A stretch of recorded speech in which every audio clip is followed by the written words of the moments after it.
You know, plunging into the cold ocean is not smart.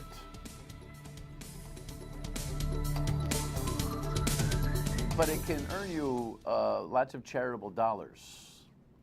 Yeah, I thought they just did this stuff on New Year's Day, but the Special Olympics has got a thing that was supposed to happen on my birthday, I think, March 8th. Send money. No. They're supposed to do it on March 1st? Oh, they're supposed to do it on Sunday. You just want to talk about your birthday, dummy. No, I really don't. When you get to my age, you really don't want to talk about your birthdays anymore. All right, so they were supposed to do it on March 1st, but they're postponing because everything in the world in March is going to get postponed at least a couple of weeks because of Mother Nature. Thank you very much. But the folks from Special Olympics will come and talk to us about the plunging, the art of it, the insanity of it, and the benefit of it as we go along here. How are you? Everybody okay? You made it to Friday. Thanks for joining me on My State of Mind. I am the guy with his name on the show. Let us go to the rundown and figure out this, I don't know, train of thought that I have today. Yeah, so we're learning more and more and more about what could be with the Paw Sox Stadium proposal for Providence. Find me the money. That's the charge by the governor. I don't know how she's going to figure this one out when it comes to Medicaid. Bang the gavel? Yeah, that means let's go with this pension lawsuit, which has been so overdue here. Trying to get some clarification here in the state of Rhode Island. Hey, they got their juice back. Maybe. And I don't know what kind of paint and place they're running in Westerly right now, but woo, things are a little crazy on there. I flipped on Steve quickly there. State of mind, too, is something important, and I'd like to know what you think. I'm told tonight's is kind of a doozy, so stay tuned for a few minutes, won't you? All right, let's dig in. Stadium finance options, land option headlines. We got all sorts of things that are challenging now. On this particular story, I want you to also go, we didn't post this, but make yourself smarter and go to WPRI.com and see Walt Buteau's story on the land issues as well. He ran it last night on Eyewitness News. It's an important story, although we had some fun with him today because we talked about the acreage of McCoy Stadium in Pawtucket. He referred to it as an acre of size. It can't be. We had a big math problem today, but it's a handful of acres. The actual total land mass at McCoy is about 22 acres. But when it comes to the land in the 195 development site, and I'll pull the picture up in a second, there's some particular challenges that go along with open space mandates and how the stadium fits into that, so you should give that a read. And also, there's this constant groan about parking. Those headlines are coming a mile a minute. You know what? Urban stadiums don't have a lot of parking. They have parking garages that they build and they add on to other parking garages. And yes, Virginia, you probably will have to spend a couple of $3 or $5 or $10 to park at these games in 2018 or 2019 when they finally come here.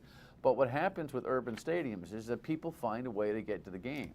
You know, their favorite spots in the neighborhood, the people from the office complexes walk down. On Saturdays, there's a little bit more city parking. Believe it or not, it kind of takes care of itself with some proper planning for a couple of garages that are necessary. I mean, you get to Fenway somehow, don't you? And you all think you got the special private way to get to Fenway. Oh, yeah, oh, hey, when I go to Fenway, right, everyone's got that, unless you take the T, which doesn't work anymore, but I digress. Jim Skeffington, the new co-owner of the Paw Sox, was on Newsmakers. They taped it yesterday. I played you an excerpt last night. I play you another excerpt today, and I urge you to watch the show this weekend on Fox and on WPRI Channel 12 because Tim and Ted do a good job trying to break down the financing. And in the end, you can say anything you want, but this owner is saying, hey, listen, all options. We have a lot of options to where to go, and I'm not looking for other people to come in and make offers to us. I'm approaching the state saying, look, let's try to do something together without talking to anybody else. Can we do something together? Well, you know, there's going to be some hardball that's going to have to be played by both sides. Listen, these owners are no fools. They're big money guys, and they know how to get the best deal for themselves. He was talking on the show, on the TV show, that they would, finance the stadium, but that they would lease the stadium to the state, which would then sublease it back to them, which creates kind of a security tool, financial security tool for the actual investments. Very intricate stuff. And when it comes to the city of Providence and property taxes and how that whole thing gets taken care of in one way, shape, or form is still all up in the air. There's multiple options. But if you want to get a feel for these folks and what they're thinking, you got to watch the Newsmaker show this weekend. I'm told that Mr. Skeffington, when they do more due diligence in the next few weeks, will come here and really kind of get into the nitty-gritty, and I'm looking forward to that. But when you look at the site, Steve, we can just put the picture up. The funny thing is that you've got this open space problem. Part of that open space, that blue area, is the Journal's depiction of the land that they're talking about for building the stadium. That's about 7 acres. The one in Toledo, which is kind of a municipal urban facility, needed 8 acres. So this is a tight squeeze. But part of the 195 site is supposed to go to open space. Now, can they make some kind of rearrangements with the feds that was part of the whole 195 highway move thing, that the stadium might be in lieu of open space? Who knows? You got to keep some marketable land down there to be able to pay down the debt that the state incurred in acquiring the land. Make any sense? It's complicated. Alrighty, find me the money. Everything's about money. Anytime you talk about public policy issues, everything's about money. Providence Journal, the governor seeks to reinvent Medicaid. Well, you know what? That'll get her a presidential launch. Oh, I'm sorry. She only wants to be vice president. I'm sorry. But anyway, she was talking about it yesterday. The brutal fact is we have a Medicaid system in this state which isn't working. It's not working by any measure. It's not just a budget problem. It's about reinventing a system of care to provide better care at less cost. Now look, if she can get this accomplished, and I'm sure she's earnest in her attempt to do so, she will not only get great grades nationally, she will get great grades here, because there are tens and tens and tens and tens and tens and tens of millions of dollars that they're going to have to start to shave off the Medicaid budget. In fact, there's a bunch of millions of dollars that the governor is asked to put into the forward-coming budget in the year 2016, which is starting July 1st, believe it or not, fiscally. She's saying, listen, put the cuts in and I'll figure it out as I go. That's called placeholding. That's called wish listing. That's called we got a goal and we better get there. And it's not quite like zero-based budgeting where you just say, okay, what does something cost and let's build it. This is a system that's in place and you got to shave it. So good luck. She's got a whole bunch of players in this conversation who have volunteered to study the issue. They got to study and act quickly. Speaking of quickly, guess what? We may actually get a pension trial after all. April 20th is the date, and there were petitions to push it back. The state and even the unions, I think, were kind of looking forward to pushing it back. The headline here will tell you that, guess what? The judge said no. Good. She has actually pulled all 5 lawsuits together. There were 5 different complaints from state unions about the pension, so it's all one big fell swoop case right now. And so they've got until April 20th to settle this case, which I hope they do not do. And I hope Gina Raimondo, the governor, does not play any more into this idea that she'd like to settle this at 90 cents on the dollar of savings. We need an ultimate constitutional question answered here, and that is, does the legislature have the right statutorily to change these kinds of financial arrangements? Yes or no? This local judge will make the decision, and guess what?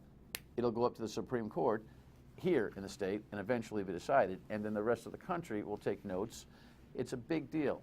That pivotal question, I think, is actually more important than the actual numbers, but we'll see. My guess is they'll all throw up and settle on something before April 20th. Woonsocket's authority is back in the game. Yeah, the state has kind of said, okay, we were caretaking you, now you're all back. They didn't go to bankruptcy. They just went to the state board that kind of controlled the whole kit and caboodle. The headline here, of course, is to tell you that they've got what they needed, they say. They're back. So Lisa Baldelli Hunt, the mayor there, and the council now control their own destiny again. They are the custodians of their own budget. Woonsocket is maybe the worst victim of state disengagement and bad financing than any other community in Rhode Island. In other words, Rhode Island has put the, you know what, the bada bing to Woonsocket, which means there are no easy answers. So even if you got the authority back, you know that old adage, be careful what you wish for? The local politicians in Woonsocket might be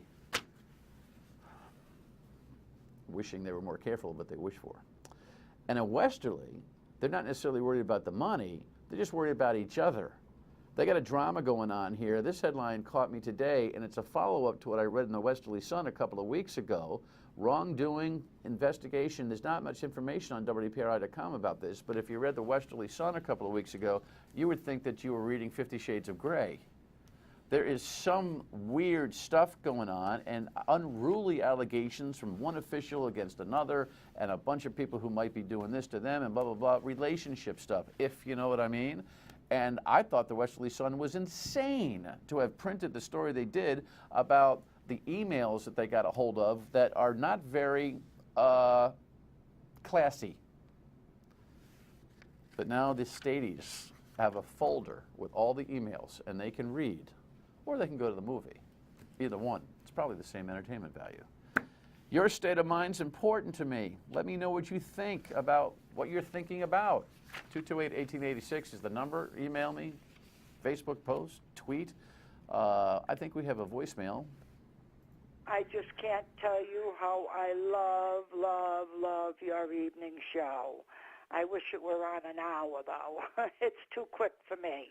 I just love seeing your face. It gives me such a lift to see such a pleasant gentleman on the other end there. I'll tell you, I love you, and you are so great. Okay, the check is made out to Kathy. Well, did you get Kathy's last name? But Kathy York. Kathy York. Very good, Jess. Can you hear Jess yelling from the corner? Some people like chubby guys on television, okay? Thank you, Kathy. It means a lot to me. When we come back, jumping in the water, no matter what the temp. Stay with us.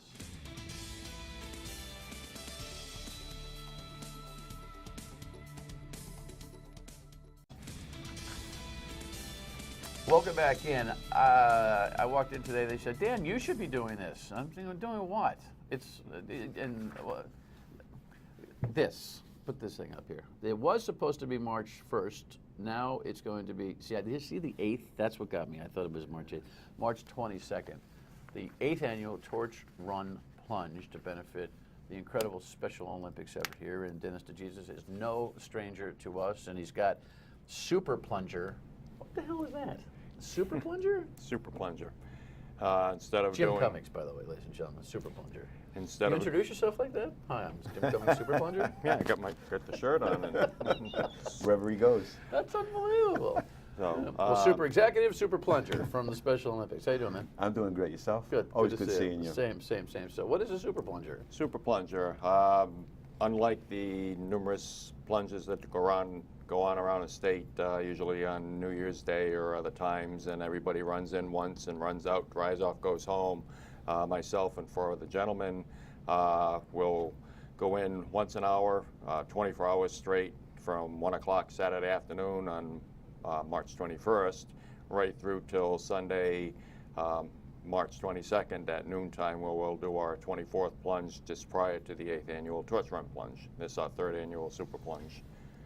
Okay, the concept being, Concept being is we want to... you are in therapy, correct? Or No. Or this is This the is my therapy. therapy, absolutely. The intent is to shock the public with what we're doing and raise the awareness of the 2,800 Special Olympic athletes and what the Special Olympic organization does for them. Have you had cardiac review before you do this? I mean, are you all, is that all right?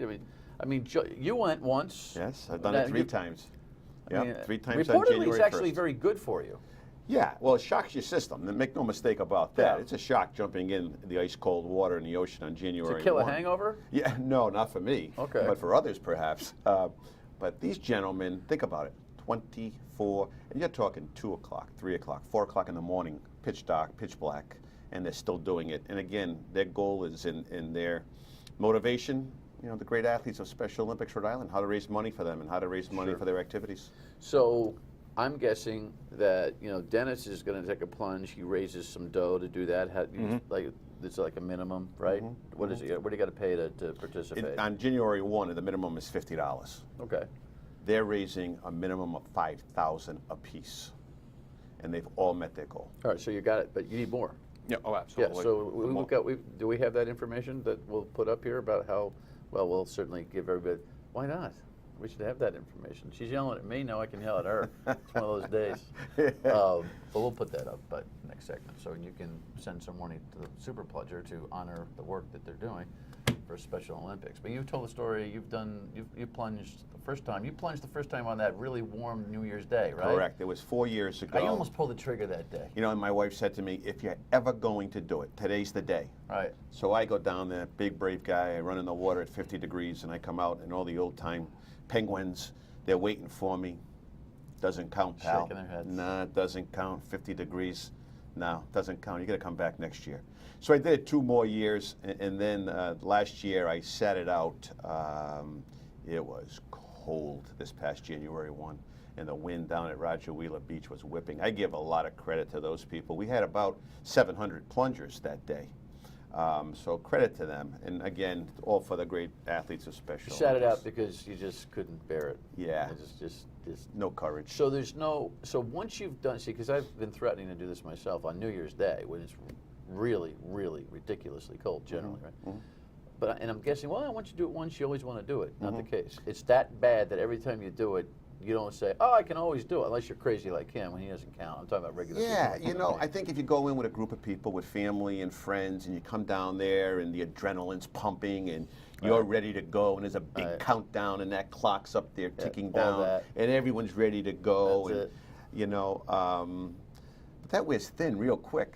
You know, for me anyway. You know, but I again, I marvel, especially at Jim and Elwood and Bo and Rick and Eric, who are the 5 super plungers for doing this and doing it over a 24-hour period, every hour on the hour. Where does the concept of, I mean, I get the plunge, I get the New Year's plunge concept, but where would you even come up with the concept to raise money? I mean, people run marathons, they do all sorts of other physical things, but jumping in the water over and over and over again, who's the knucklehead that came up with this originally? Well, actually, Elwood did it 2 years ago. He got the idea from Maryland. I guess in Maryland it's a big thing. It's a weekend-long event. They have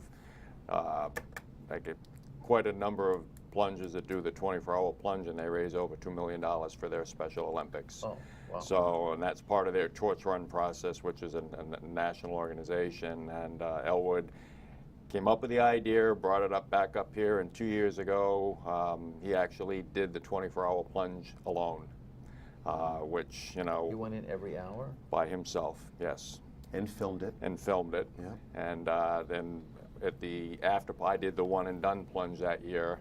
And at the after party, I said, "Do you want some company next year?" He said, "Absolutely." You know, 1, 2, 3 o'clock in the morning. It was lonely. It was cold. It was dark. And so I said, "Well, And he didn't lie. You guys don't lie. I mean, who's No. watching you at 4 o'clock in the morning? I mean, Nope. let me see. In New York. no, we had people. Last year we had Here I people am. there till Open 1 o'clock." government, honesty, credibility. Can't you lie about it? Just throw in the water. Did it. No, last year we had people there till 1 a.m. watching us, and then we had people start showing up again at 5 a.m. and watch us. So we have witnesses. Yeah, well, that 3, 4 o'clock thing, you can kind of get away with that. You know, that, I swear, I was in there. And when we come back, we'll tell you why Special Olympics is so important, as if we need you. Stay with us.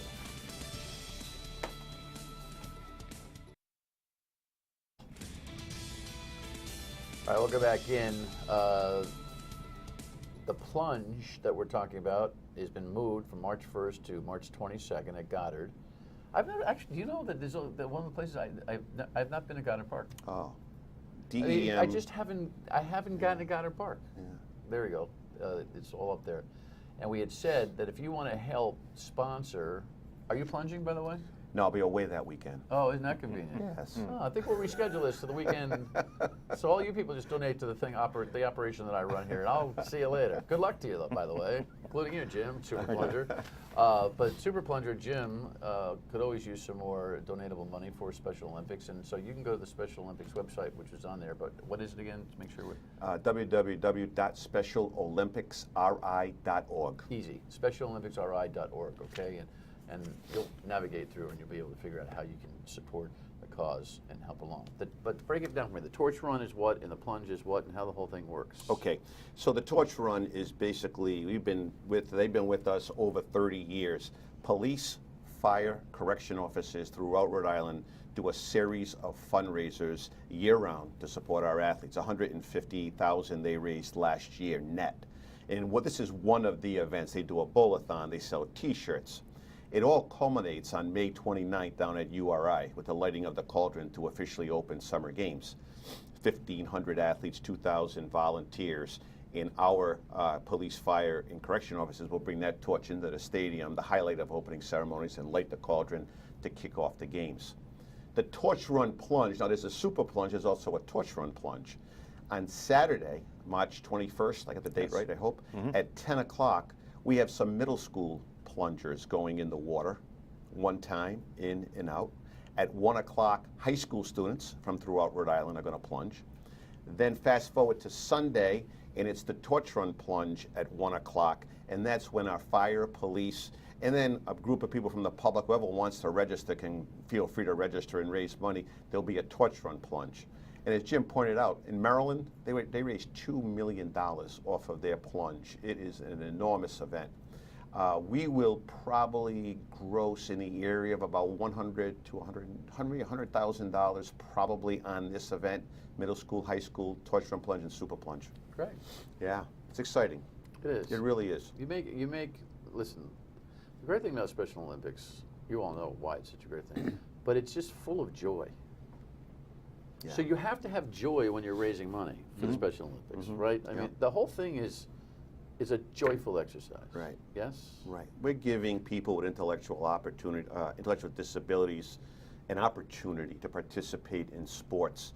Sports may be the vehicle, but there are other programs that are all there to enhance the quality of life for those people in our program. Health initiatives. We're talking about athlete leadership. We talk how to publicly speak. And the next big horizon, Dan, is employment. 80% of those with intellectual disabilities nationwide cannot find a job. So the next great hurdle for us is to try to find meaningful employment for our athletes and those with intellectual disabilities. They want so badly to get a job and work and be productive within their community. And that's the next big goal we have. Well, we're out of time for this charity yuck up here, and so you should get involved in the March 22nd, if not plunge, help somebody plunging. But that's a substantial conversation that we should in all seriousness attack at your earliest convenience. We Because would love to I'm do that. intrigued by that. That's a very important conversation. I bet. All right, listen. Good luck. Thank you. Crazy man. Can I make one correction? Real quick. Both the torch run plunge and the unified plunge Hurry, are hurry. at 12 noon Oh, on both, in either day. Great. just go to the website. You'll get all the information. Good to see you guys. Always good to see you. Thank Dan. you. Thank you. One more thought when we come back. Stay with us.